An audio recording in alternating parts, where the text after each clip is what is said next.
जब आप सिगरेट का कस लेते हैं तो क्या आप जानते हैं कि आपके शरीर में क्या परिवर्तन होते हैं? यदि आप धूम्रपान करते हैं तो इस वीडियो को अवश्य देखें। सिगरेट जलाने के बाद उसके धुएं में 50 कैंसर कारक तत्व होते हैं। धूम्रपान के सभी प्रकार कोई अपवाद नहीं है।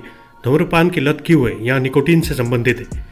यहाँ आपके रक्त के माध्यम से आपके मस्तिष्क में प्रभावित होकर एक सुखद एहसास पैदा कर सकता है। जितना अधिक आप धूम्रपान करते हैं, आपके शरीर को आपको उत्तेजित करने के लिए उतनी ही अधिक निकोटीन की आवश्यकता होती है। धूम्रपान न सिर्फ लत लगाता है बल्कि यहाँ अंगों को भी नुकसान पहुँचाता है।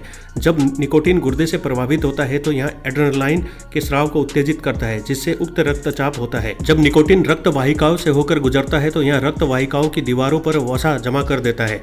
धमनियों के सख्त होने के कारण यहाँ हृदय रोग का कारण भी बन सकता है। सबसे खराब स्थिति फेफड़ों की है। फेफड़ों में कई छोटी छोटी वायु कोशिकाएं होती हैं जो रक्त से कार्बन डाइऑक्साइड को बाहर निकालती हैं और रक्त में ऑक्सीजन की आपूर्ति करती हैं। जब आप अपने फेफड़ों में धुआं अंदर लेते हैं तो ब्रोनिकल नलिकाओं में बलगम उत्पन्न होता है और सेलिया की गति धीमी हो जाती है। हमारा शरीर इन प्रदूषकों और बलगम को निकालने के लिए खांसेगा।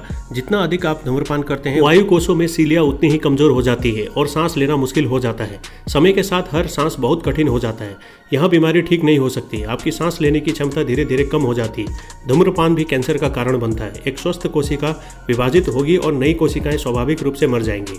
यहाँ सब कोशिका के अंदर डीएनए द्वारा नियंत्रित होता है। लेकिन जब आप सिगरेट का कस लेते हैं तो हानिकारक पदार्थ कोशिकाओं के अंदर डीएनए श्रृंखलाओं को नुकसान पहुंचाएंगे। ये क्षतिग्रस्त कोशिकाएं अस्वस्थ कोशिकाओं में विभाजित हो जाएंगी और पूरे शरीर में फैल जाएंगे, जिससे अंततः नुकसान होगा और कैंसर का गठन हो जाएगा।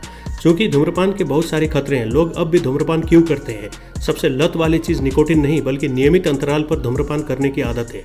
तो दोस्तों, कैसी लगी आपको ये वीडियो? अगर अच्छी लगी हो तो हमारे चैनल को सब्सक्राइब कीजिए, लाइक कीजिए और कमेंट कीजिए।